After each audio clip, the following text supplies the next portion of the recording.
Hey everyone, welcome to the New Populist. I'm Dave Brown. If you're new to this channel, please like and subscribe. So we're one day away from Christmas, and as luck would have it, the United States is getting this Omicron wave, and it's kind of messing up some people's holiday plans. I know that people are paranoid about getting together with their loved ones on Christmas with this outbreak. And the question is, how worried should we be? And if you're vaccinated, that's great.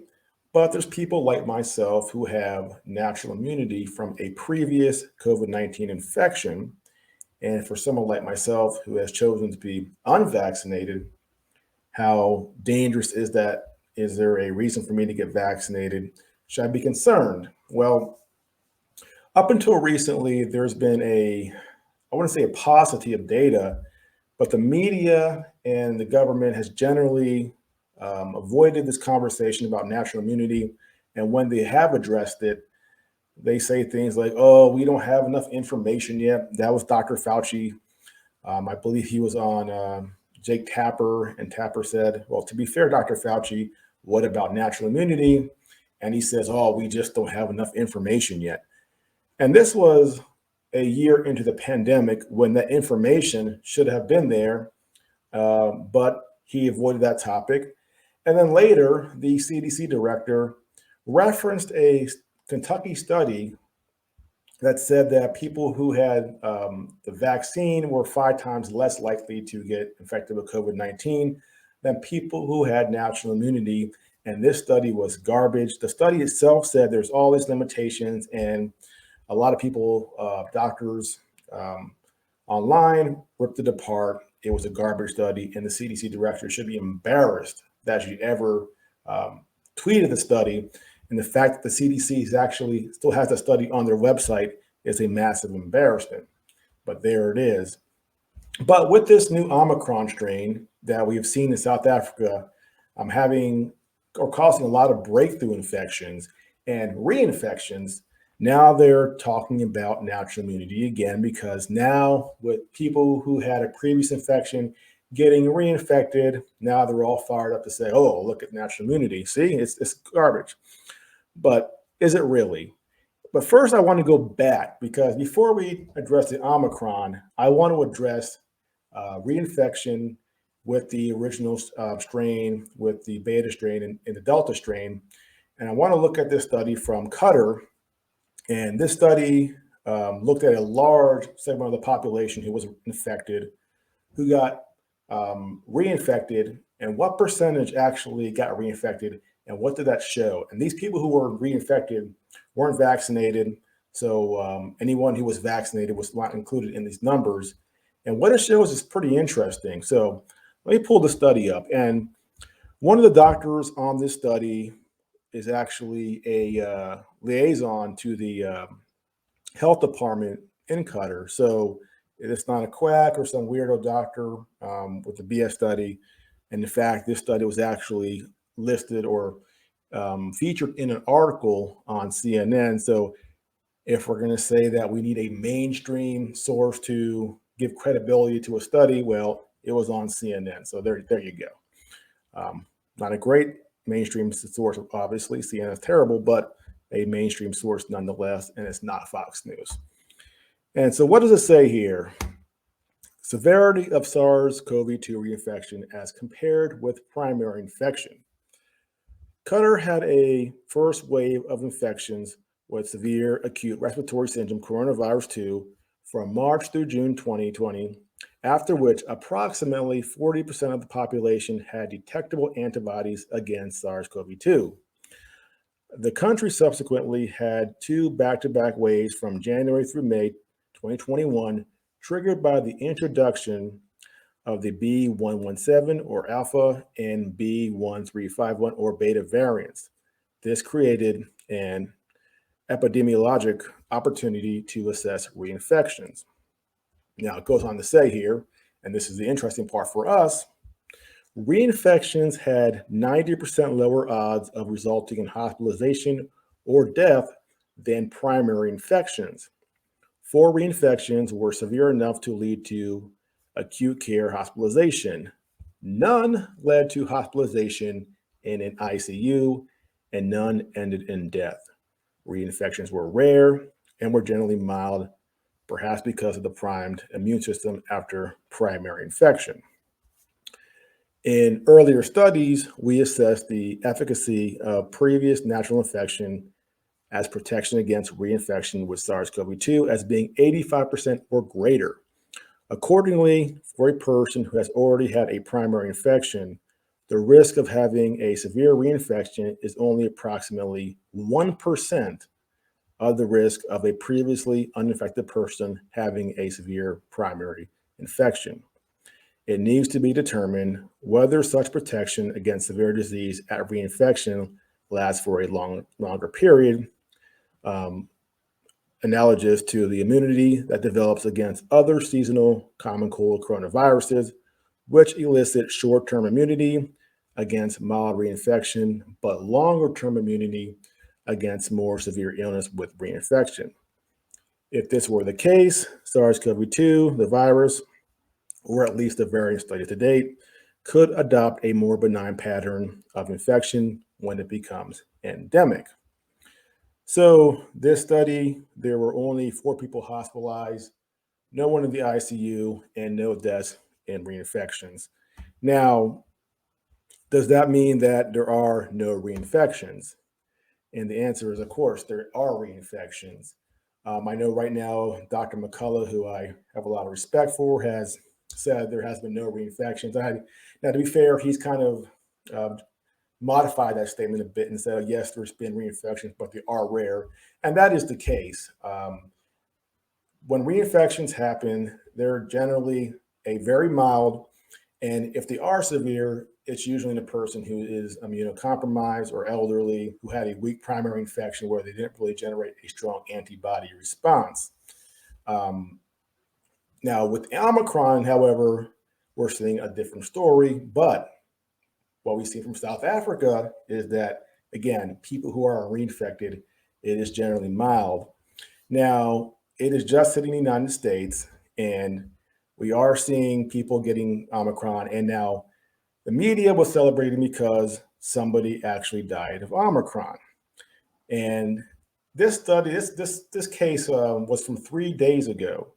Now, I looked up recently to see if there's been any more Omicron deaths in the United States, and I can't find any. So this one case from 3 days ago is the one that the media is pointing to as proof that natural immunity is no good.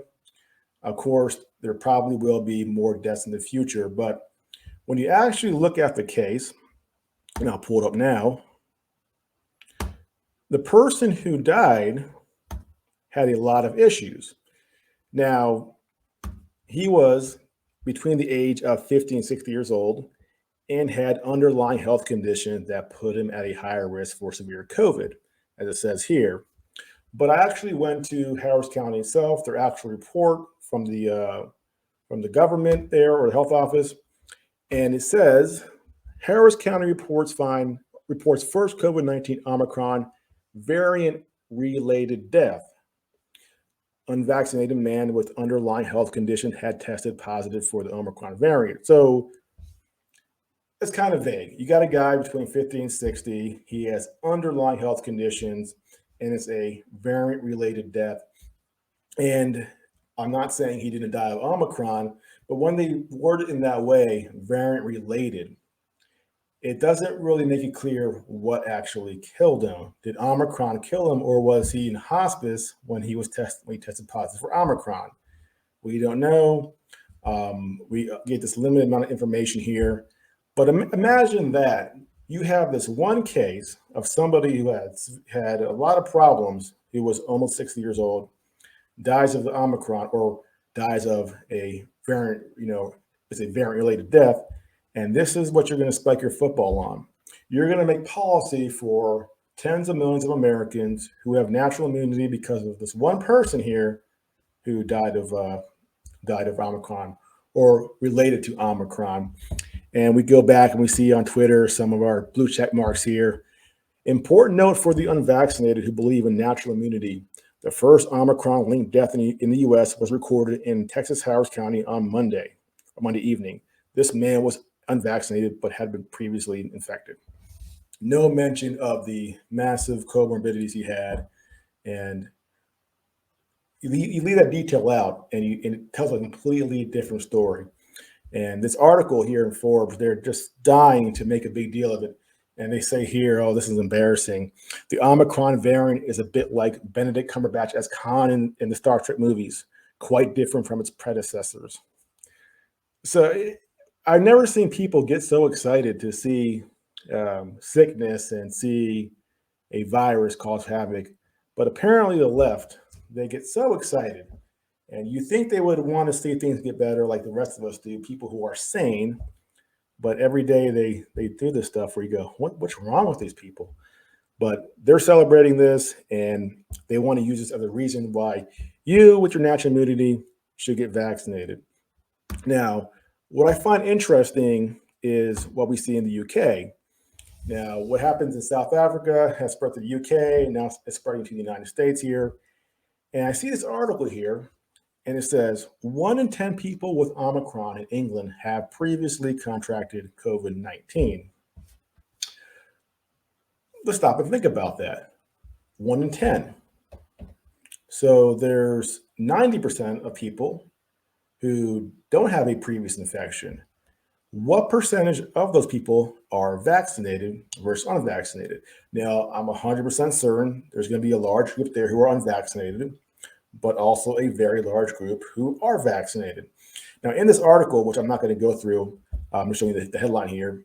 In the article, it never addresses what percentage of people with Omicron were vaccinated. And that is really the key thing here. This entire pandemic, it's not about what they tell you, it's about what they don't tell you. And when the information that they omit, that's the information that you really should be pursuing and looking for, because that tells you the whole story. It's like when they say that 99% of deaths in the United States were in the unvaccinated, but then they don't tell you that they're including the almost 9 or 10 months before the vaccine was made widely available, where everybody who died in that period was unvaccinated. So the media, the government, they're very tricky at giving you information, but not giving you the entire picture. So I would love to see the study here where they actually tell people, well, what percentage were actually vaccinated? And that's the full story. Now, they will tell you how many people were unvaccinated, but they won't actually tell you about people who were, had the previous infection and natural immunity. They mention it here, but they don't give you the proper context. And that's what the media does. And we should be on to their tricks. So as far as Omicron's concerned, the data from South Africa keeps getting better, keeps showing that it's relatively mild. Now, I'm not saying take it lightly. You can be reinfected. And in all probability, everybody, whether you've been vaccinated, whether you have natural immunity, you're going to be exposed to this virus in the next 4 to 6 weeks. And you may not notice, it may be asymptomatic, you might have the sniffles, whatever. We're all going to be exposed to it one way or another. So take care of yourself, cut back on the boozing, have your vitamin C, your vitamin D, all your stuff there ready to go to take. And if you're in a high risk group, of course, get your booster. I'm not anti-vax. The vaccine does seem to reduce the severity of disease. I've seen it in my personal life with people I've known. So I'm not part of this crowd that says that vaccine is terrible and don't touch it. I personally say I have natural immunity. I tested positive for antibodies recently. That being the case, I don't see a pressing need for someone like myself to get the vaccine when I have those antibodies present. So, well, that's it for now. Have a fantastic Christmas, and I'll see you next time.